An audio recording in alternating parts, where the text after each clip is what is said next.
Hello and welcome back to Dutiful Future. My name is Hugh Smiley and joining me today is the specialist reporter covering disinformation and social media for BBC News, Mariana Spring. Mariana, hello.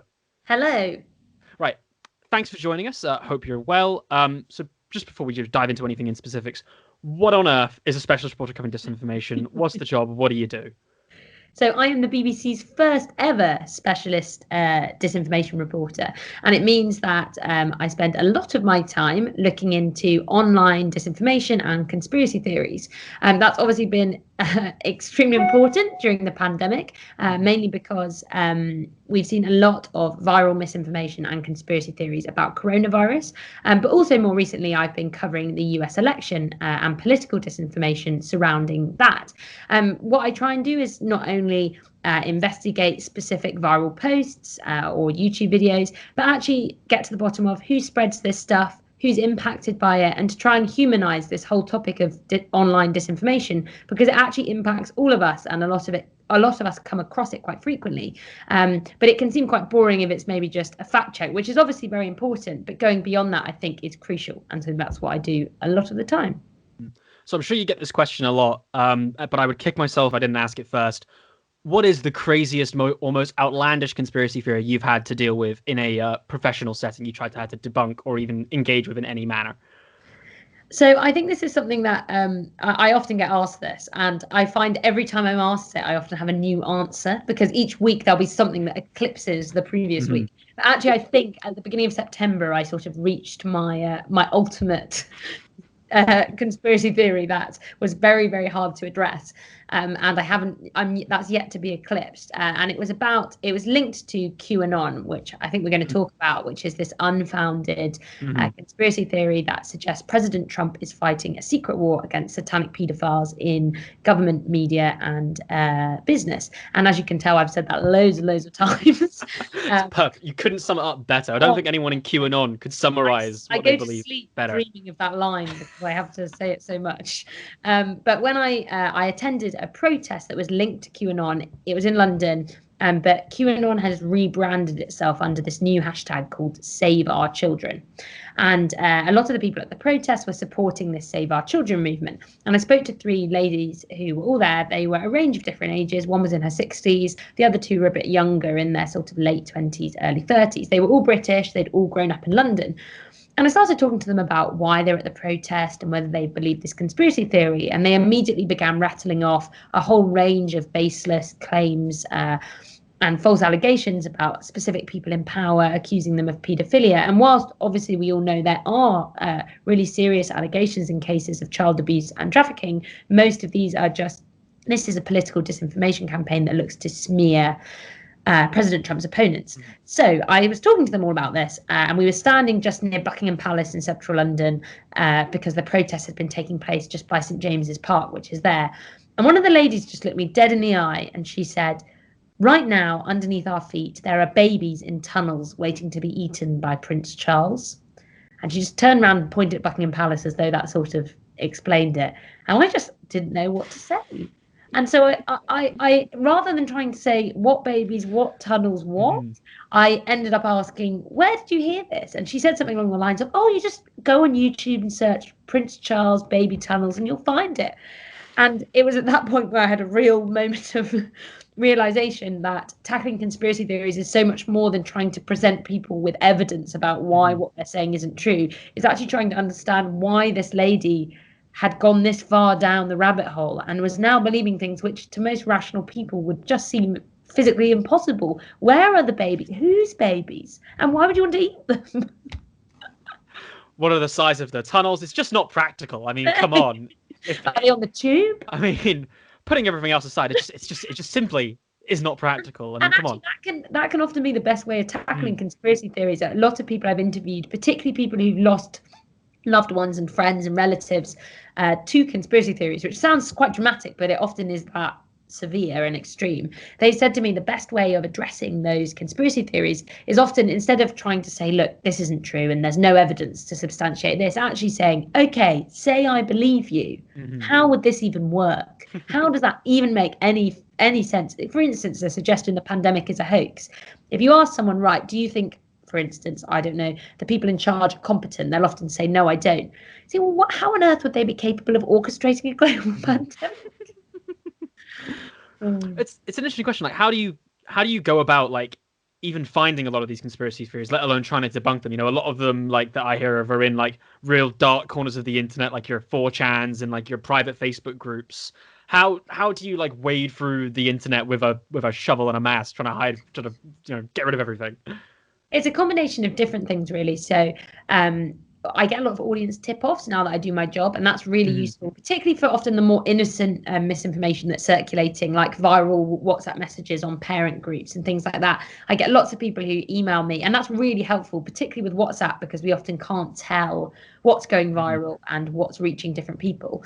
But I'm also in a number of private Facebook groups, which are often, that word private is quite misleading because they're actually quite big. So the expectation of privacy and the editorial justification for joining them usually means I am able to be a member of these groups, and they are really important places, especially partisan political Facebook groups, and also those focused specifically on conspiracy theories.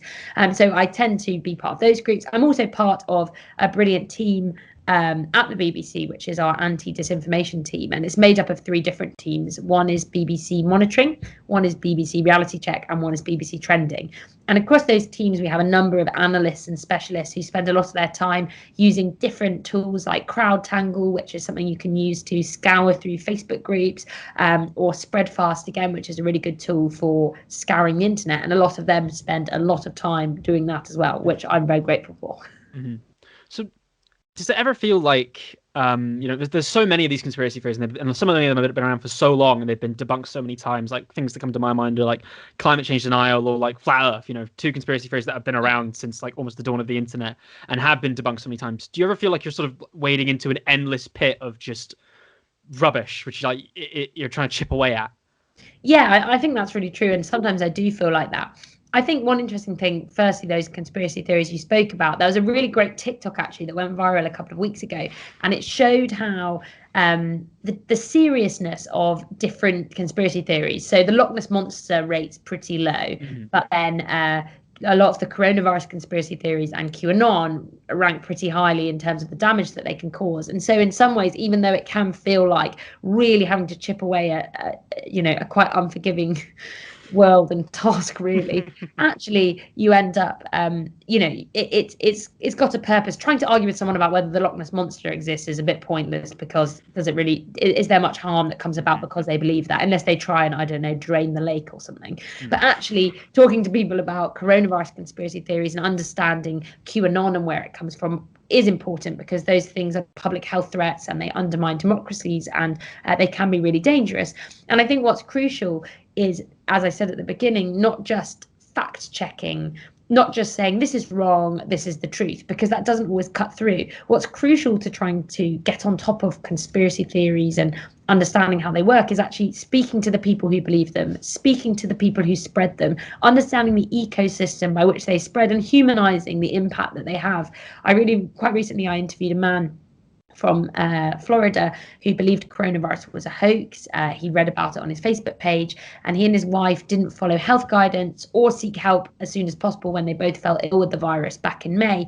And his wife really sadly ended up dying from complications related to coronavirus. And that was an incredibly popular story I worked on, because even though we talk about thousands of deaths all the time to do with coronavirus now, actually this was one story that caught people's attention. And if you humanize things and you show people that this is real people, this isn't just the internet and these kind of distant other things that don't relate to us, this impacts people's everyday lives. I think if you can try and understand that, and the psychology of people who often fall victim, I think is the right word, to this stuff, then you can better report on it. A lot of time when like you talk to someone about conspiracy theories, someone will say to you like, well, these are just crazy individual lunatics who think like the Queen's a lizard. Why don't we just let them freak out in their little corner and not bother anyone? But how much of a real world impact is there from one person who we think's crazy having fun on Facebook to real world consequences?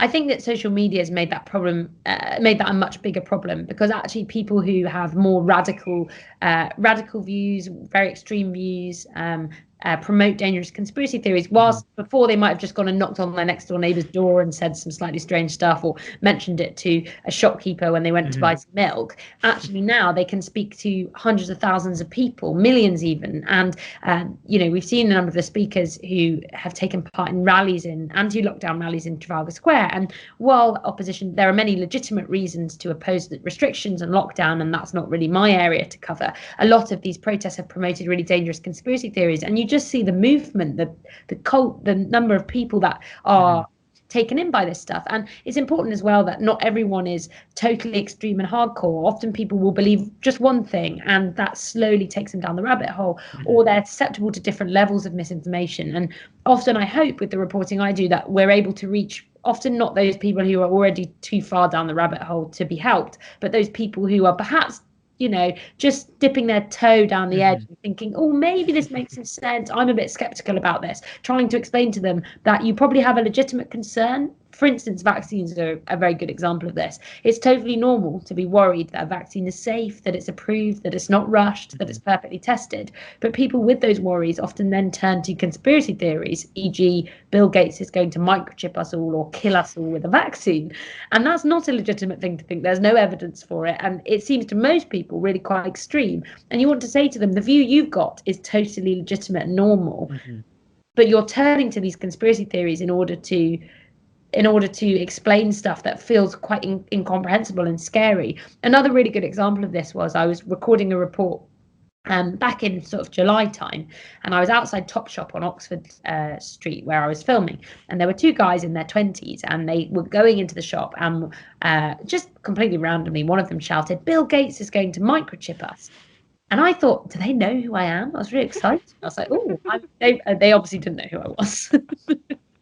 But we then ended up having a really interesting conversation, and I said to them, what's really weird, the report I'm doing is actually about not specifically Bill Gates and microchips, but about coronavirus conspiracy theories. And I spoke to them about what they thought, and what became clear to me after about 10 minutes of conversation was that they were very critical of the government. They were really upset with the way the pandemic had been handled. They felt as though people who are poorer were worse off or worse affected, and were not being properly supported by the government. All again really legitimate concerns, but then they would suddenly jump to the government therefore is trying to kill all poor people and things like that, and you just think, well, this isn't. I kept saying to them, you don't need to say that, because that totally undermines what you're actually saying, which is a very legitimate viewpoint to hold. And I think one of them sort of took on board what I said. I don't think the other one did. You can't win all battles. You touched on it there, like the idea of like a conspiracy theory rabbit hole, or I've seen it described as like a pipeline where like it starts innocent and then it slowly goes down. You're watching like, so if you're me, some crappy Minecraft video on YouTube, and then suddenly you're learning about, once again, the Queen's a lizard. That's my favorite one. How much do like social media sites like Facebook and YouTube and all these things really like I guess lean into or like exacerbate the issues of a conspiracy theory rabbit hole or pipeline? I think they've been instrumental to the creation of that rabbit hole, really. Obviously, there are people who could have, before the internet, sat at home and read a book and then read another book and become slightly obsessed with a particular conspiracy theory. But actually, the exposure not only to one particular theory, but many others is just increased tenfold by social media sites. The YouTube rabbit hole is something we've spoken about lots, and they've tried to do work to stop its algorithm recommending yet more disinformation and conspiracy theories to people who fall down that rabbit hole. But on their site, still there remains conspiracy theory content and harmful disinformation from pseudoscientists, and you can still quite easily search for it yourself, even if the algorithm isn't recommending it to you. Another really big thing I personally think is a huge issue are Facebook groups. Before, it was very difficult to find 100,000 other people who thought the same thing as you. And in fact, most of the other people around you might have thought slightly different things, and maybe you would have checked yourself what you were thinking before. Whereas now you can go and find a group. One very good example of this is I've recently been talking to a lady who is in a mum's Facebook group on Facebook, and she was not otherwise worried about vaccinations before. And on that group, there's been quite a lot of vaccine disinformation shared. And now she's absolutely freaked out about vaccines. And she's now joined all of these Facebook groups, which are about how vaccines are a tool for mass genocide and the coronavirus vaccine is going to wipe out the planet. She lives in the UK. She has 3 kids. She otherwise is very nice, very not the kind of person who'd strike you as a conspiracy theorist. And yet she, because of these Facebook groups and having these opinions kind of constantly barraged at her while she was probably in a bit of a vulnerable place, feeling anxious, feeling worried, like lots of people have been feeling that way. And you can see how that ecosystem on Facebook has led her down the rabbit hole. And it's a real worry. And Facebook actually made a shift towards groups about this idea of connecting communities. But I personally think that's been detrimental, particularly to the radicalization of people and the spread of disinformation.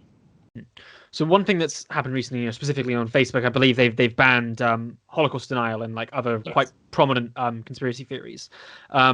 How do you think that this is like? Do you think that this is a good solution to try and solve conspiracy theory, which is just social media stuff, just deleting and banning stuff, or are there concerns of basically like massive tech companies like Facebook becoming the arbiters of truth and being the ones who could decide what is and what isn't? I think quite a potent example I've seen quite a lot is people saying, well, Facebook probably would have deleted people talking about like the Iraq war and torture at the time, because that was often derided as a conspiracy theory. Are there concerns about giving this much power to social media companies? So pressure has been mounting on social media sites to do more about both coronavirus misinformation and political disinformation, and that's been increasing in recent months. So you can see that they've reacted to some of that pressure. But as you say, lots of critics have been quick to point out that there are concerns that could lead to censorship and other issues. I think that for most people, there is a line which, if a post is causing harm, if it is racist, if it is abusive, or if it is something that leads to direct world harm because it spreads health misinformation. I think the vast majority of people have less of a problem with that as an idea. I think the worry is that they fear that could then lead to social media sites having more control over what people say.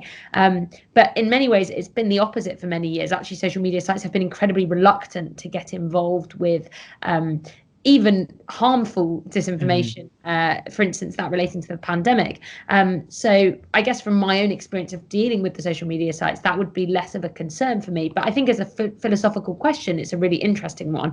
And there are lots of calls from various politicians around the world that rather than having the social media sites regulate themselves, they should be regulated externally by in the same way, for instance, broadcasters here are regulated by Ofcom. They should be regulated by some kind of board like that. I think that's something that could happen in the future, but social media sites are not keen on that. Social media sites want to regulate themselves.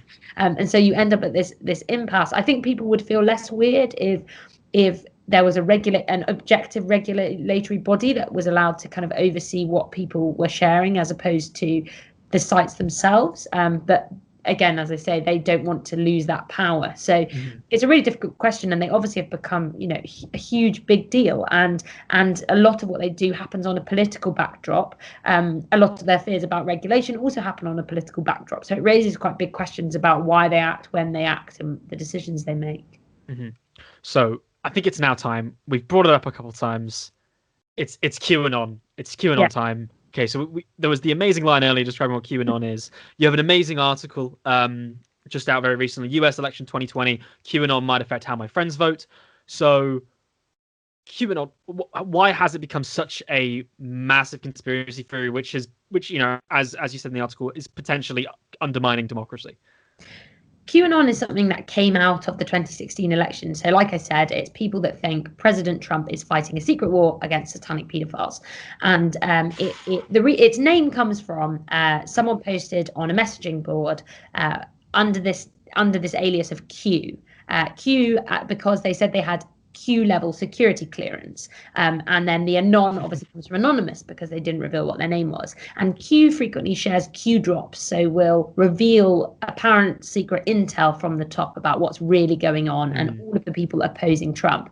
And a lot of this belief is based on this idea of the deep state. So this is the belief that there are lots and lots of evil people who are out to get President Trump. Again, really interestingly, it's important to remember this all centers around Trump. And I think often the terms we use to describe it can be quite confusing because these are conspiracy theorists, and also this is a political disinformation campaign. And what it looks to do, and we've seen this happen a lot in the past with disinformation campaigns pre-social media, it looks to smear opponents of the president or people that these supporters don't like with claims that they are a paedophile, because that is the peak of moral depravity. It's the thing that makes people most upset. And you can understand why people think, oh, that's awful. And also, there are obviously examples of powerful people committing terrible crimes relating to child abuse and harassment. So you can totally get why people are sort of sucked into it. I think what's important is that QAnon has largely, until this year, I think, been much more fringe. But during the pandemic, a lot of people were sitting at home online, worried, looking for easy answers and explanations to really quite complex things that are quite scary for all of us. And so some of them came across QAnon. As social media sites looked to ban some of the traditional QAnon hashtags and symbols and different mottos that they use, QAnon very cleverly rebranded itself. So QAnon started to use these hashtags, save our children and save the children. And that allowed this conspiracy theory movement to reach more people, to spread into local groups and parent group chats, and especially parents.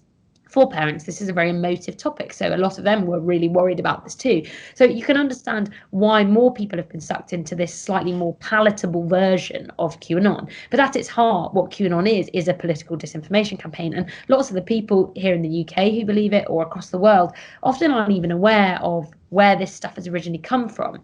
And I think one of the big worries, which I talk about quite a lot in my article, is that people are now subscribing to the QAnon worldview. So even if you get rid of QAnon accounts, as Facebook have said, they're banning QAnon, YouTube is partially banning QAnon, Twitter's taken action against them. Even when you do that, QAnon have so successfully managed to get their political disinformation out there, not even under their own name, that now people believe everything is, for instance, they believe that the deep state is going to try and rig the election and target Trump. You can see how, if Trump doesn't win in November, a lot of people could be really angry and could take to the streets and could express that discontent in they could believe that everything has been set up to trick Trump. So it's really worrying. And I did a really interesting interview a few months ago with a fact checker who said this quote to me that stuck with me because I just think it's so true. And it's that it's this drip of conspiracy theory content, just being exposed to this stuff and starting to read about it and being told everything's rigged, everything is not as it seems. That just slowly alters people's worldview, and it doesn't really matter exactly which bit they believe or exactly which bit they think is credible. It just changes the way that they look at the notion of true and false. And she said, I think historians will look back at 2020 as the year where that really changed and think, oh my gosh, why didn't we do it? There's been a lot of like public accusations against Trump, especially about QAnon. Basically, he's been like signaling to them, or sort of like not really condoning them, or even sometimes directly sort of being like, oh, maybe there are. I think one of the specific ones was talking about like how Antifa are formulating plots on planes and whatever the hell, and like he's releasing it soon. How much power do like official figures like Trump or other politicians have to really fuel the fire of not just like QAnon but other conspiracy theories as well? How much legitimacy can it really provide? Oh, loads. And I think that's one of the reasons that in many ways this election is the conspiracy theory election, because we've seen public figures, we've seen politicians, we've seen media outlets actually promote these conspiracy theories, and that makes them go mainstream. It gives them so much more weight than if they're just on fringe message boards in the corner of the internet. And you see this interaction between slightly darker bits of the internet or closed Facebook groups and what's said on live television, what's said by public figures when they're talking at events, what's said on their Twitter feeds, and that totally amplifies it. I think with regards to Trump and QAnon, it's really interesting in the town hall debate that he did last week. He said, I don't know who they are. And then he went on to say, oh, well, I think they really don't like paedophilia.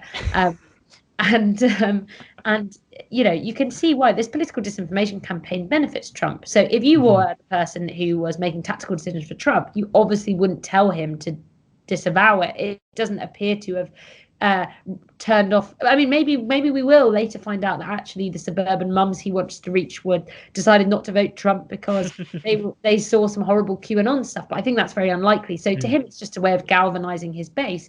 And in many ways, it's also, which I spoke about in this story I did, it's a form of voter suppression, in so much as the political disinformation it promotes can put people off voting for Trump's enemies, whether that's, or enemies is probably a bit strong, but Trump's opponents, whether that's, whether that means they go and vote for Trump is a different question. But that is obviously another worry of the impact of political disinformation. it's such a weird thing. I was watching the town hall, the one you're referencing, and it really like hit me quite, hit home when I saw an official moderator for a presidential town hall ask the president about a random Facebook conspiracy theory. Is this something that like you have to like you feel every day where you're on the BBC or you're making a video for them and you're talking about lizard people or satanic nonsense and you just think this is just what I do? Yeah, well, I often get greeted when I'm on air with the, oh, this is the BBC's specialist disinformation reporter. I can't believe the world has reached this point. You exist. And I'm like, oh, thank you so much. No, but actually, on a serious note, I think often it can seem quite negative that, like, this idea, oh, this is how terrible the world's become, and this is why you have to do your job. When actually, I think it's just really important. As social media has changed the world. It has changed the way we interact with the world. It's changed the way that we understand what's going on around us. And so we should be dedicated to reporting on it in the same way we always have been about anything that changes our world. And that is a huge factor of it. And in doing so, we can really increase public understanding of disinformation. One of the BBC's roles is not only to investigate, but to inform people. And I think a lot of what I do, particularly about social media literacy and how you can spot fake news, feels really positive and hopeful, because you think, oh, in 30 years time, I'm sure there'll be some kid who maybe watched a newsround video I did who's just really good and doesn't is really skeptical about conspiracy theories and isn't taken in by this stuff so easily. And I think it's a real worry because younger people are massively exposed to stuff on social media all the time, and they don't get their information through those traditional means that often their parents or their grandparents do. And although that means on one hand they're very tech savvy, that doesn't necessarily mean they're as savvy at spotting what's false and what's not, or what's a conspiracy theory and what's not, especially if it's promoted by a celebrity or an influencer that they really like. And there can be a tendency to think, oh, it's all the Facebook parents who believe disinformation, and that is the case. We do see a lot of that happening, but there is also a case to make for younger people, particularly being taken in by conspiracy theory content, not necessarily viral messages with my friend's friend said this, but actually conspiracy theories about the pandemic. So just to make your job a little bit easier here, what can people do? So anyone's watching this, just to make sure you don't have to deal with them in the future, what can they do to shield themselves from disinformation when engaging in the online world? So the first thing that people should do is interrogate where a bit of information has come from. Has it come from someone or a place that seems like a reliable source? Has it been shared in multiple places, or has it just been shared once? Information that is on your Facebook feed from your mate's friend is probably less reliable than information that's coming from the NHS about coronavirus, say. So I think it's really about thinking about sources. And that's not to say, I often find as well, I'm greeted with criticism, which is that, oh, the BBC has a disinformation reporter to spout the government lines or things like that. That's just absolutely not the case. We should also be critical of what those in authority and power tell us. That is the nature of journalism. That is what we do. But ultimately, when it comes to, for instance, health guidance about coronavirus, that isn't just something that necessarily comes from the government either. That comes from all kinds of different places, and really, really respected experts and reliable people who know what they're talking about, and they know a lot more about public health than your mate's friend's brother from the pub. I also think it's really important to think about emotions. So if something makes you feel really worried, makes you feel anxious, makes you feel really happy, that can tend to be more misleading information. We find that accurate information tends to be quite boring, and so we're not really interested in it. So if something is sensationalist or really catches your attention, just pause for a second and think about whether it's true. And the final thing I always think is useful, particularly in the context of elections and when you've got quite a politicized environment, is to think about bias. Why has someone shared something? Why, what could be their motive? And does it affirm your bias? So are you just sharing it because you want it to be true, or because you agree with what it says? That doesn't necessarily mean it's true. You just might agree with that take. And I think it's important that we, in this world of social media and polarization, everything can be about opinion. Often we think about opinion and, oh, well, I think this, but I have a right to think this. And that's totally fine when it comes to opinion. But when it comes to what is true and what is false, that's not a question that's up for debate. At the BBC, we spend a lot of time thinking about impartiality and how we can do our jobs well. But when it comes to particularly the subject of disinformation, it's not a question whether coronavirus is a hoax. We don't need to get someone on to tell us that it's a hoax and someone who doesn't. You could get on to different people, scientists who have different approaches to what restrictions or they think what would be a good way of tackling the virus. But there's no point in saying, oh yes, please come on and explain to me this total falsehood. That's just bad journalism. So, we've talked about this and we touched upon this earlier, sort of like, the communities and the groups that you have to engage with. And I think a lot of people would sort of recognize that they are some of the most, I guess, toxic areas you can find on the internet. How, and you've talked about in the past, these swaves of abuse you receive on, different social media platforms. How difficult is it, having to try and disprove these fears and then getting waves and waves of, horrible messages from people who aren't particularly nice? It's not very easy at all. And one thing I find myself saying quite a lot is I love my job. It's brilliant. And I think it's so important. And I'm really lucky to be able to do it. One thing I don't love is receiving abuse, calling me a satanic paedophile every other day, which is just not very welcome. One thing I do find is often the abuse is so out there that it doesn't feel very personal. That I know I'm not a satanic paedophile. So I'm not really worried about that. That is what a satanic paedophile would say, though. So it is. Maybe I'm a lizard. I'm not saying anything, but it was like I'll post a picture with my cat on Twitter and someone will call me a satanic witch. My poor cat, she'd probably quite like to be a witch.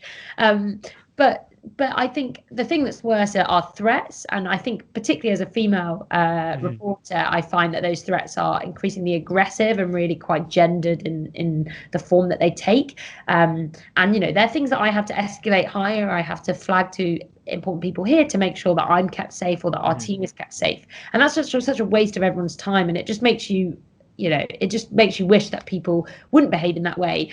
And it always strikes me, I've had so many unpleasant interactions with people sending really horrible abuse, which I tend to just not engage with at all. I did a thread about the abuse I received, and I deliberately made sure not to include the names of the people. And there was only one person I replied to as a bit of a joke, but I think I was sort of at the end of my tether of making a come dine with me joke, which I was quite proud of. But on the whole, I've had lots of unpleasant experiences, so I'm always really touched when I quite recently interviewed conspiracy theorists who really had very out there views, very dangerous views, and I was able to challenge him quite strongly, as I should, on those things. But what struck me is all the while, even though he believed all those things, he didn't have to abuse me. He was very he and that should just be the norm. And unfortunately on the internet that isn't the norm, and I think the pandemic hasn't helped with that, because a lot of people are just sitting at home on their phones, on their computers, and they become totally disinhibited, and they think, well, I don't agree with this person. And particularly people who are taken in by conspiracy theories, it's often like religion, it's like radicalization. People are very, very, they truly believe what they're saying. And so you are seen as this, horrible, evil person who's trying to disrupt their way of looking at the world.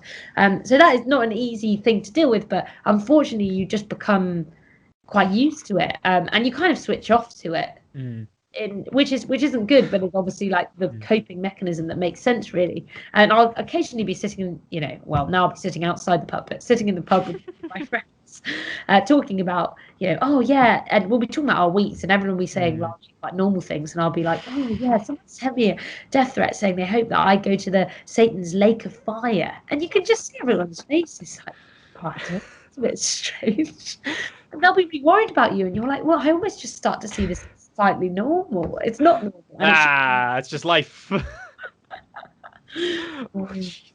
feel like one of the groups I feel like I see a lot of commonality in your work is specifically from like celebrities, and I feel like that would be one you can get a lot of hate from. One that comes to my mind was I think it's Kyrie Irving, the basketball player who was a flat earther. Have there been how many cases have there been where you've basically had to go, right, Kyrie Irving, I don't know, Ed Sheeran, rule it in, calm yourself down? Well, we've had quite a lot of instances that actually of celebrities promoting disinformation. Lewis Hamilton shared some vaccine conspiracy theories on his Instagram story. Djokovic has become quite notorious during the pandemic for promoting misleading claims and conspiracy theories. And I found, and Madonna as well actually also has promoted some conspiracy theories on her Instagram. Lewis Hamilton and Madonna both did remove their posts and come out and apologize. Djokovic didn't. And I found that Djokovic's fans were particularly vitriolic. Yeah, they were not happy. Whereas I don't know. I don't think there's that strong. The Lewis Hamilton fan base hadn't found me, and neither had Madonna's, to be honest. So the F1 fan base famously. Yeah, there was another story actually that's quite similar to that. Was I was covering. I was looking into the Johnny Depp Amber Heard case because there were lots of accusations going around about possible platform manipulation. And when we talk about that, we often think of influence campaigns or people looking to spread deliberate disinformation. Whereas in this case, I think the concern was that actually one of these celebrities could have hired a PR firm to deliberately push negative narratives about the other one, which is also really fascinating, but not what we often think of when we think of disinformation and influence campaigns. And so I started investigating and messaging specifically some of the Johnny Depp fans who were repeating the same messages again and again. And honestly, I got absolutely bombarded. You just don't know how much people love Johnny Depp. I was like, gosh, this man, they love him so much. I guess if you had to pick an actor to be like love or hate, I think Johnny Depp would be up there. But then, who watches Pirates of the Caribbean and go, "Oh, I'm going to go abuse a journalist who said he might be using a PR firm"? I know. And also the thing I always find frustrating is you're investigating something, you have to ask these people about it, and then they're incredibly angry at you for looking into it, and you kind of think, well, I didn't write anything about it because I couldn't get to the bottom of quite what was going on. And it seemed like a lot of you are just legitimate, very passionate fans, so that's fine. But I'm not going to write a story about how you're just passionate fans. That's not very interesting. Sometimes you don't realize that you have to look into things and then you decide whether they merit coverage. I mean, it's just imagining loads of Johnny Depp stan accounts bombarding you do not even know. Honestly, I just kept looking at my Twitter and I had like hundreds of notifications and I kept thinking, what on earth have I done? What have I posted? And this happened to me actually when I first got piled on by QAnon, which I've now become very used to. But no, I was really struck by how, and the number of abusive messages and the big accounts that would post things, and that is another risk. Really, is when you use social media for a lot of your investigations, people often screenshot the message. You have to always really think about what you send people and be really careful about how you conduct yourself, because nothing's private on social media. Which is the sort of thing my mum would have said to me when I was about 14. And who would have known it would become your whole life motto? Who would have known? So away from Johnny Depp now and onto politics, especially during that's just me every night. Especially during 2016, when we talk about like disinformation, like foreign interference was quite common. In like America with like Russiagate and all these sort of things. In your work, how much like disinformation that you see, if you're trying to trace the root from it, how much is it like just individuals who are really worrying or a little bit crazy, and how much of it seem like a coordinated effort on the part of large organizations, whether they be foreign or domestic, and is it even possible to really tell the difference between like these sort of things? Sometimes it can be really difficult to tell the difference, because it often is a combination of all of those things. It's a combination of it can be a combination of bad actors looking to spread disinformation, and that often takes the form of more often than not domestic campaigns, political campaigns, and other people like that. But also we have seen examples of foreign interference, foreign influence taking place during this election, and otherwise they can be very, very difficult to get to the bottom of.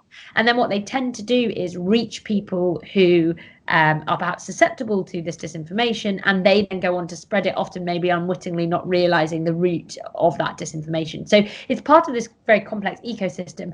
I do think it also depends on the context. So during the beginning of the pandemic, I do think there was a lot of misinformation that was being shared really quite innocently, particularly those viral WhatsApps about tanks on the streets and whether hospitals were full up and things like that. We then saw that evolve into conspiracy theories, which tend to be much darker in their roots, where they come from, and they tended to be plugged by quite notorious pseudoscientists and or conspiracy theorists who were clearly looking to capitalize in some way on this.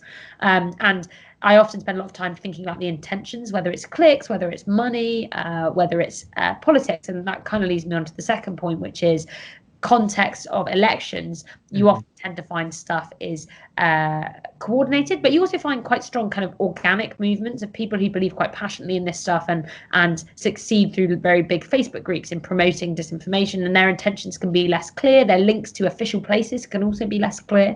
And as I said, getting to the bottom of foreign influence campaigns is a very difficult thing. It took a long time to pin down exactly what happened in 2016. And again, we've seen small examples of foreign influence campaigns or just disinformation campaigns that we can't get to the bottom of that very easily could be foreign influence. But at the moment, we just don't know. So it is really a hot pot of everything. And in many ways, the bad actors rely on the slightly more vulnerable people being taken in by what they spread and so on.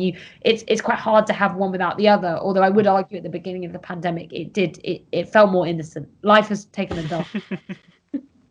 The good old days, the start of the pandemic. Oh, To think. Remember when Brexit was the biggest thing we had to deal with? Wasn't that nice? Oh, I know. I I know. know. I feel like I don't even when Brexit, I feel so out of the loop with Brexit because I don't have the energy to engage. It's just too many things. So we talked about that a lot today about there's types of people who get caught up in these quite often. Like Facebook parents and WhatsApp groups and these sort of things. What can someone do if they see a friend or a family member or something like that starting to fall down these rabbit holes and fall down these pipelines? How can someone, an individual, really start to all right, come on, put them back on track? Yeah. So I've got a report actually conveniently coming out towards the end of this week, which is about this topic, but I have to be a bit careful about plugging it because it involves lots of legal and editorial questions. But it does address this issue of what it's like to lose a loved one down the conspiracy theory rabbit hole. And I spend a lot of time actually talking to people who have had really difficult experiences because someone they care about or they know has been taken in by conspiracy theories, whether that's QAnon or whether it's coronavirus. It tends to be a combination of the two quite a lot at the moment. Can do. One of the things I think is that when someone has gone very, very far down the rabbit hole, it can be really quite hard to address things. But if they're teetering on the brink, it's really good to just sit down with them and to try and understand where they're coming from, to put them in a comfortable kind of neutral environment where you can try and understand why they've turned to this stuff and asking the right questions. Why do you think this, and why have you looked into this? I think when challenging them, it is obviously still important to present them with facts and do so neutrally, but also just challenge, how would that make sense? I don't understand how that works. I don't understand why someone would want to do that. Those kinds of questions, which they can't then bring out lots of other conspiracy theory evidence that they've got in their arsenal. They actually have to address the kind of practicalities, the rational way that something like this would work, and it tends to be very hard to answer that question. And I think also often the most important thing is just trying to understand the legitimate concern at the heart of what they're worried about and addressing that, whether it's that they're very anxious about the pandemic, whether it's that they're very worried about vaccines, whether it's because you're able to have a much more rational conversation about that. And if you can talk about that, then perhaps they might start to reject or turn away from that conspiracy theory content. And if not this time around, perhaps next time around, you might not be able to win this one argument about the specific thing they are worried about, but perhaps you will have swerved them from being taken in by other conspiracy theories later down the line. So those would be my tips. It almost sounds quite a lot to me like the process for like de-radicalization, like for example, like white supremacists or like Nazis, where it's like less about disproving what they say, because of course what they say is rubbish. It's more about providing them with like an alternative, almost like a different community, where it's like, because it becomes just everything they do and everything they look at and everything they want, and it's like that's the community, and you sort of steer them away and you go, well, you don't have to do all this sort of stuff. Exactly. It's exactly like that. It is in many ways. And I often use that word radicalization quite a lot because it's very much like that. And one thing we also find is actually getting someone which is the same with de-radicalizing Islamic extremists or white supremacists. It's really effective to get them to talk to someone who previously was a white supremacist or a Islamic terrorist who is now reformed, because they're more likely to believe and trust that person than perhaps often they are others. And another thing I think is crucial is actually getting friends and family and loved ones to talk to them, because they're often mistrustful of authority, and an ad campaign by the government or a report by the BBC won't necessarily help them, but actually their relative who they care about and they know, talking to them may do some good. It's really interesting. I'm currently working on a big investigation about vaccine disinformation, and two of the men I'm interviewing for that, they run these Facebook groups where they trick conspiracy theorists into joining them, and then they try to talk to them about what they believe. And one of them is a psychologist, has a kind of psychotherapy sort of background, and the other one is a reformed conspiracy theorist who actually used to believe this stuff 5-10 years ago, and has quite good insight into how you can and how you can talk to someone, because he knows what he would have wanted someone to say to him. And so I think in many ways, actually, if this were to become something that's hugely widespread, thinking about like de-radicalization, it sounds really extreme, but it is sort of what people who are particularly too far gone need. People, I think, that you can just get them to apply what they would call their critical thinking to that they use to find more about the conspiracy theories, to actually looking at the conspiracy theories themselves and thinking, oh, that doesn't rationally make that much sense. Amazing. Well then, Mariana, thank you so much for coming on. If anyone who's watching this wants to keep up on conspiracy and trying to not fall down any of these sort of rabbit holes, follow Mariana on Twitter, Mariana Spring, of course. Check out the work of the BBC. Thanks so much for coming on. It's been amazing. Thank you for having me. Oh, no problem at all. Right then. Follow Mariana on Twitter. We're on Twitter as well. Bye-bye, everyone. Thanks for watching.